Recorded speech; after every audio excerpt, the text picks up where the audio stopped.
네, 공수처 설치 등 사법개혁 법안을 두고 여야가 이견을 좁히지 못하고 있습니다. 이런 가운데 여야 교섭단체 원내대표들이 내일 회동하는데요. 정례적인 만남이지만 공수처 처리에 대해서 극적인 합의가 이루어질 수 있을지 주목되는 만큼 내일 만남 기대를 모으고 있습니다. 조국 전 법무장관의 아내 정경심 교수가 구속된 이후 첫 주말이었던 어제 광장은 또 반으로 갈라졌습니다. 전문가 두 분과 함께 이 관련 내용들 자세히 짚어보도록 하겠습니다. 김창룡 인제대학교 교수, 이기재 좋은도시연구소 대표 자리하셨습니다. 어서 오세요. 네, 반갑습니다. 네. 네, 먼저 어제 있었던 광장 이야기 좀 해보도록 하겠습니다. 서울 도심이 또 민심 두 군데로 또 갈라져서 이렇게 또 국민들이 서울 광장으로 나왔습니다. 어제 목소리 먼저 어떻게 들으셨는지 여쭤보겠습니다. 일단 저는 우리 국민들이 참 대단한 열정을 갖고 있다. 그리고 국민들이 정치에 대한 불만 내지 욕구를 광장의 정치를 통해서 표출하는 것은 저는 나쁘지 않다.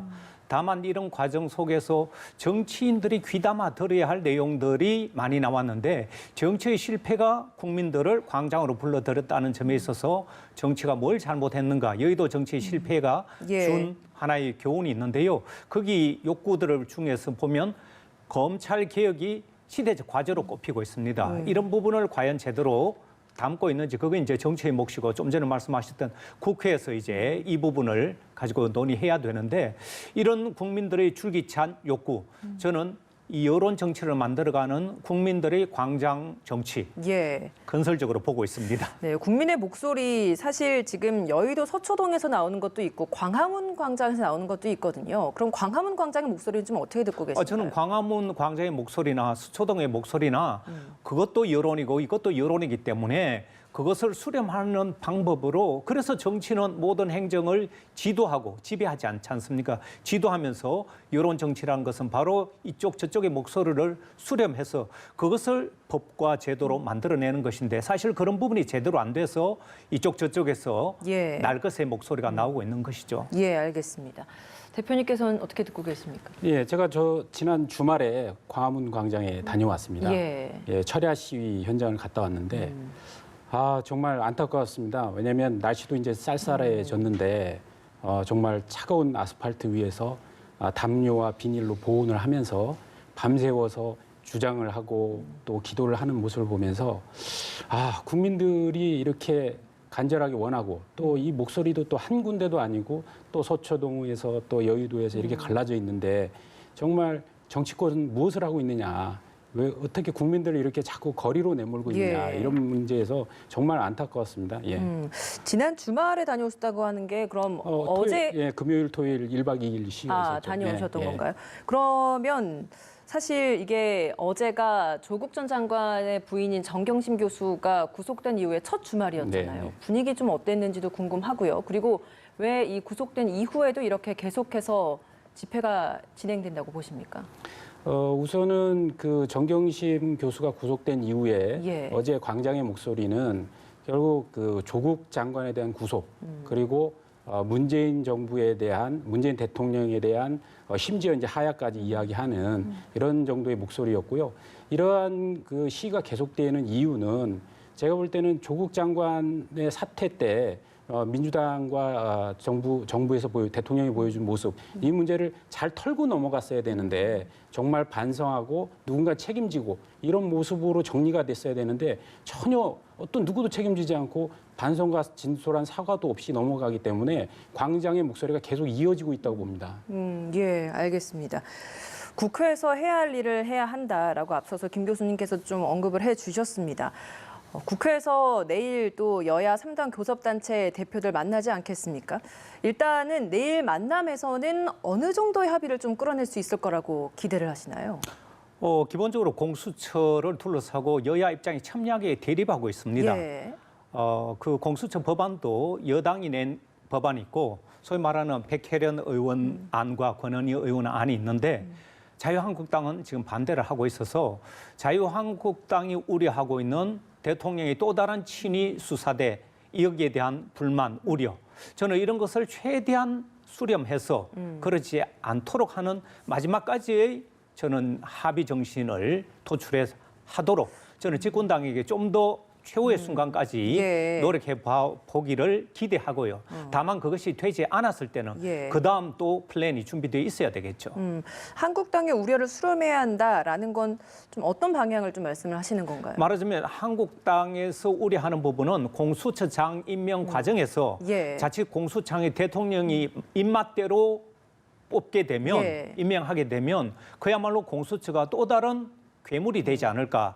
그래서 지금 국회 동의 여부를 두 국회의원 법안에 보면 강화시켜 놓은 그런 것이 있거든요. 그게 부족하다면 또 더 양보를 할 수 있는, 그래서 공수처 법안이라는 것은 검찰개혁의 핵심 중에 핵심이기 때문에 저는 가급적 전면 부정을 한다면 저는 한국당하고는 더 이상 대화가 불가능하지만 예. 그는 한국당이 우려하고 있는 그런 부분까지 어떤 형태로든 저는 제시를 해서 그것조차도 받아들이지 않는다면 민주주의랑 결국은 타협 내지 합의가 안 됐을 때는 표결로 가는 수밖에 없는 것이기 때문에 저는 그런 끝까지 노력하는 과정을 예. 국민이나 이런 쪽에서 보고 납득할 수 있는 그런 수준으로 가야 된다고 보는 것이죠. 예, 민주당 측에서 인사권, 기소권 이런 부분 일정 좀 견제 장치를 좀 마련을 해 두면서 한국당과 타협을 해 나가야 한다라고 말씀해 주셨어요. 이런 견제 장치를 좀 마련을 하면 한국당은 공수처 법안에 좀 동의를 해 줄까요?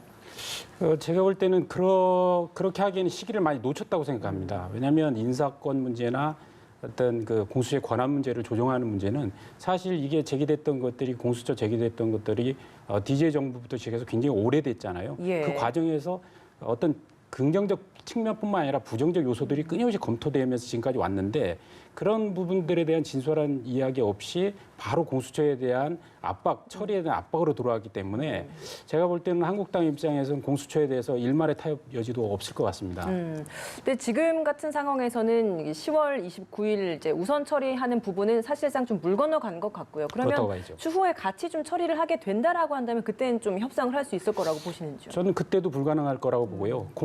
저는 아까 그 김 교수님 얘기하셨듯이 그 여당에 달려 있다는 부분에 대해서 예. 저는 전적으로 공감을 하는데 저는 이번에 공수처 문제에 대해서 민주당이 고집을 하게 되면 계속 정치 대결이 있을 것이고 그러나 이 공수처 부분에 대해서 어느 정도 이제 그 다음 정권이나 혹은 다음 국회로 이월을 하고 검경 수사권 조정의 문제로 타협의 여지를 좁힌다면 다음 의미 국회 있는 21대 국회로 넘기라는 다음 말씀이신 국회로 거죠? 넘기건 다음 예. 정부로 넘기건 좀 더 긴 시간을 가지고 권력 구조를 개편하는 거지 않습니까? 예. 이거는 좀 급할 여지가 없는 겁니다. 오히려 검경 수사권 조정을 좀 내실 있게 해서 그거를 타협하는 것만으로도 의미 있는 검찰 개혁을 하는 거기 때문에 너무 욕심을 크게 내지 마시고 검경 수사권 조정으로 좀 좁혀서 협상을 진행했으면 좋겠다 이런 말씀드립니다. 예. 그 말씀에 이거 공수처는 우리가 오해를 하면 안 됩니다. 예. 이미 20여 년째 계속 공수처를 얘기해온 이유는 우리 사회가 부정부패, 권력형 부정부패, 그중에서 검사나 판사나 권력형 고위공직자들이 연루된 사건이 굉장히 많았고 그래서 고위공직자와 검사나 판사를 수사할 수 있는 기관이 없다. 국민하고 아무 상관없습니다. 이거 권력구조 아닙니다.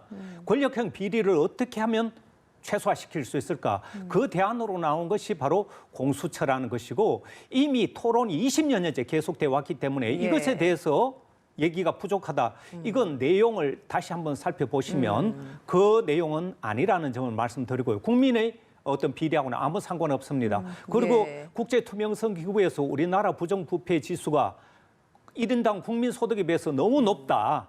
그래서 늘 얘기가 권력형 부정부패는 대통령마다 1호로 이거 반드시 없애겠다. 그 예. 대안으로 나온 것이 공수처 법안입니다. 저는 만약 이번에 집권당에서 공수처 법안을 통과시키지 못하거나 21대로 밀어버린다면 저는 엄청난 반발에 직면하게 될 것이고 예. 국민적인 지금 개혁의 요구, 그 핵심, 검찰개혁 핵심이 지금 공수처가 만들어져야 지금 검사를 수사할 수 있는 사람이 없지 않습니까? 내부 감찰 개혁도 제대로 되지 않고 그런 차원에서의 말씀을 드리는 것입니다. 저는 이제 20년 동안 이야기를 진행되어 왔다는 말에 동의를 하고요. 예. 그러면 왜 20년 동안 논의를 해왔는데 아직도 처리를 못했을까요?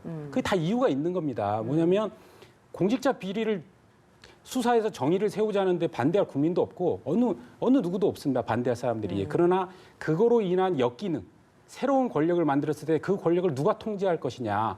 그 권력이 또다시 그 문제를 발생시켰을 때 그거를 감시할 수 있는 기구의 문제 등에 대한 여러 가지 부작용이 있기 때문에 사실은 결론을 못 내리고 지금까지 왔던 거 아닙니까? 그런데 왜 해필 조국 정국 하에서 조국 장관이 사퇴하는 이 국면에서 국론이 절반으로 쪼개진 상황에서 그것을 밀어붙이느냐. 저는 되지도 않고 불가능하다고 생각하기 때문에 말씀드리는 겁니다. 예. 불가능한 일을 정치 대결로 하지 말고 조금 더 길게 긴 호흡으로 좀 가자. 이 질문도 제가 좀 드려보도록 하겠습니다. 공수처 논의가 두 분 다 말씀해 주신 것처럼 굉장히 오랜 시간 동안 이야기가 되어 왔었고 그리고 한국당 측에서도 이 공수처 법안에 대해서 설치를 해야 한다라고 주장했던 의원들도 있었단 말이죠. 네네. 이 부분은 좀 어떻게 보십니까? 그러니까 제가 말씀드렸다시피 예.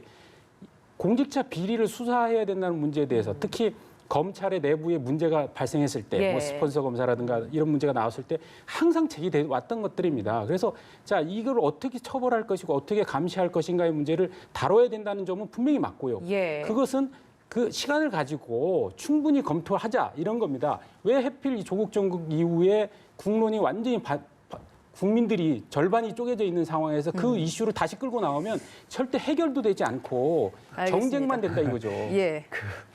조국 정국하고 공수처 법안하고는 저는 상관없다고 생각을 합니다. 예. 그리고 공수처 이 법안은 이 조국 정국에서 지금 어떻게 보면 그게 연결고리로 해가지고 부정적인 여론이 좀 높아진 건 사실이지만 국민들 70~80%가 꾸준히 공수처 법안을 찬성해 왔습니다. 왜냐하면 현재의 검찰이 기소권, 수사 시작권, 중단권 이런 수사 독점권 모든 것을 갖고 있다 보니까 지금 말씀하신 바로 그런 수사기관의 이 권력 독점이 견제와 균형을 잃어버렸기 때문에 이것을 바로 잡아주기 위해서 공수처 필요하다고 여당 시절에 자유한국당이 여당 시절일 때도 그것을 긍정적으로 검토한 적이 있지 않습니까? 그러나 이게 이제 제대로 안 된 이유는 아까 말씀하셨다시피 내부에 반발 세력이 있습니다. 개혁이라는 것이 모두가 찬성해서 쉽게 이루어지지 않습니다. 개혁은 정말 뼈를 깎는 기득권 세력의 이 포기가 있지 않으면 개혁은 이루어지지 않습니다. 예, 알겠습니다. 둘 다 필요성에는 두 분 다 공감을 하시지만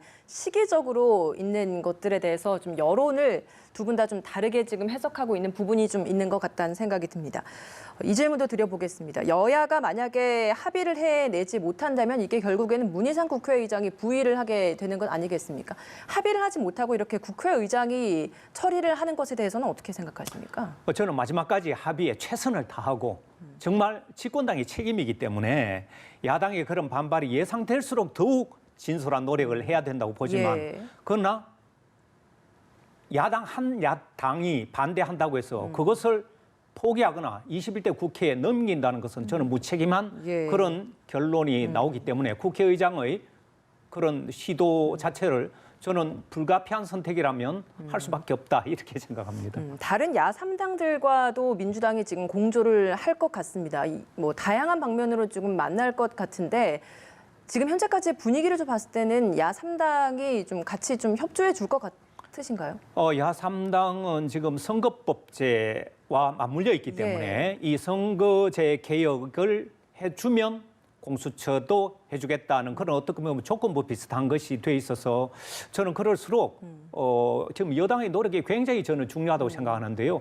야3당도 사실은 찬성을 하고 있지만 여러 가지 조건상 또 다른 그 자기네들이 요구하는 것이 있어서 예. 최대한 설득하는 노력이 보여야 되는데 과연 충분한 노력을 하고 있는지는 저는 모르겠습니다. 예, 충분한 노력이 뭐 민주당 측의 노력을 그렇죠. 말씀하시는 집권당의 거죠? 노력이죠. 예. 왜냐하면 야3당이 그중에 한 표가 지금 아쉬운 판국이기 때문에 그들의 의견을 수렴해서 함께 그러니까 야당 한 당의 반대가 아니라 야3당 중에 표가 이탈이 돼버리면 굉장히 어려워지는 그런 형국이기 예. 때문에 정말 저는 살얼음을 걷는 그런 심정으로 최선을 다해야. 예, 민주당이 좀 더 노력을 해야 한다. 맞습니다. 예, 알겠습니다. 야3당의 공조 좀 어떻게 전망하시나요? 저는 공수처 법안 통과를 굉장히 부정적으로 봅니다.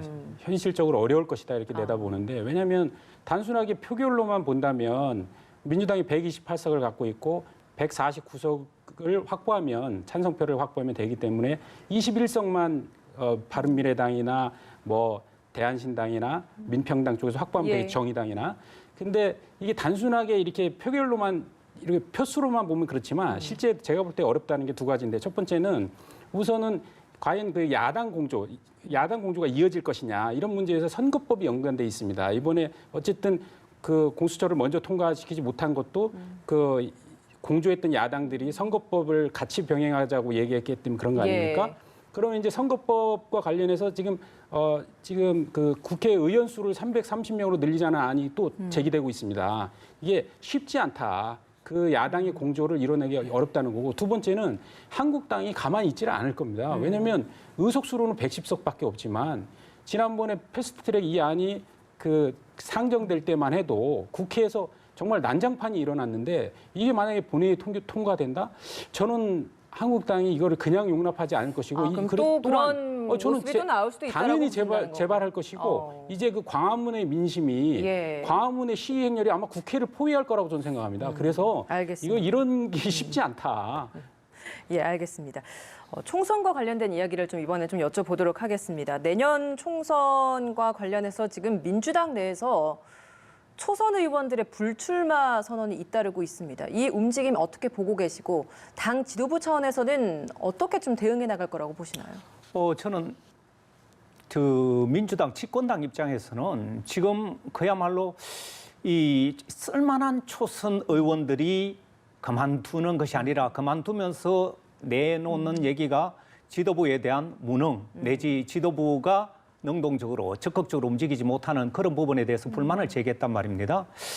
이런 부분은 당 쇄신 차원에서도 어떤 형태로든 초선 의원이 자리를 던지면서 그런 충원을 한 것은 수렴하는 그런 모습을 보여주지 못한다면 여론은 싸늘하게 바뀔 것이다. 그리고 쓸만한 초선 의원들이 하나 둘 저렇게 갈 때 당에서 적극적으로 잡는 그런 모습도 보이지 않고 그렇다고 지도부에서 특별한 안도 제시하지 못하고 있어서 오히려 지지 세력들은 굉장히 우려스러운 목소리를 보기 때문에 예. 저는 국민의 여론이 어떤 식으로 바뀔지 당이 선제적으로 조치를 취해야 된다. 말하자면 이런 사람들이 왜 그만두는지 그만둘 때 얘기가 뭡니까? 정치가 이렇게 형편없는 줄 몰랐다. 그러니까 여의도 정치뿐만 아니라 국회의원들이 하고 있는 이런 모습들에 대한 불만, 실망 이런 것들이 표출됐는데 집권당으로서는 더욱 책임이 크기 때문에 이런 부분을 어떻게 수렴해서 대안을 제시하겠다. 그리고 중진들은 여기에 발맞춰서 우리가 어떤 식으로 행동을 취하겠다. 그런 모습들을 보여주지 못한다면 저는 총선에서 굉장히 어려움에 직면할 것이라고 봅니다. 예, 대표님께도 같은 질문 드려보도록 하겠습니다. 우선 저는 민주당 지금 최근에 이런 민주당의 모습을 보한 적이 없습니다. 여태까지 과거의 민주당의 모습 속에서는 이런 모습이라는 게 네. 어떤 모습인가요? 엄청난 통제력이 가해지고 있는 거죠. 그러니까 원래 민주당은 굉장히 그 야성이 강했기 때문에 내부에서 각종 비판적인 의견에 그다음에 여러 가지 그룹들의 활동들이 아주 자유로웠거든요. 굉장히 역동적이었던 정당입니다. 근데 어느 순간에 엄청난 통제가 가해지고 아무런 다른 목소리를 낼 수 없는 다른 목소리를 내면 그야말로 어떤 팬덤에 의해서 오히려 공격당하는 각종 댓글로 이런 모습을 보면서 야, 굉장히 어렵겠구나 이런 생각을 했었는데 아니나 다를까 이번에 이제 이철희 의원께서 얘기했잖아요. 당이 너무 노쇠하고 낡았다. 이건 뭐냐면 역동성이 떨어진다는 거죠. 통제력이 잘 작동하는가 동시에 그거는 반대급부로 당의 역동성이 떨어졌다. 예. 저는 이렇게 가면 그 민주당이 과거에 그 젊은 정당 그리고 젊은 지지자들을 흡수했던 것들이 많이 상실되면서 굉장히 어려움에 직면할 거라고 보고 정말 생각 있는 사람들이라면 민주당의 정풍 운동을 위해서 초재선 의원들이 나서야 된다고 저는 생각합니다. 뼈를 깎는 뭔가 쇄신이 네, 필요하다라고 말씀해 주시는 것 같습니다. 네, 오늘 두 분 말씀 여기서 마무리 짓도록 하겠습니다. 김창룡 인지대 교수, 이기재 좋은도시연구소 대표였습니다. 고맙습니다. 맞습니다.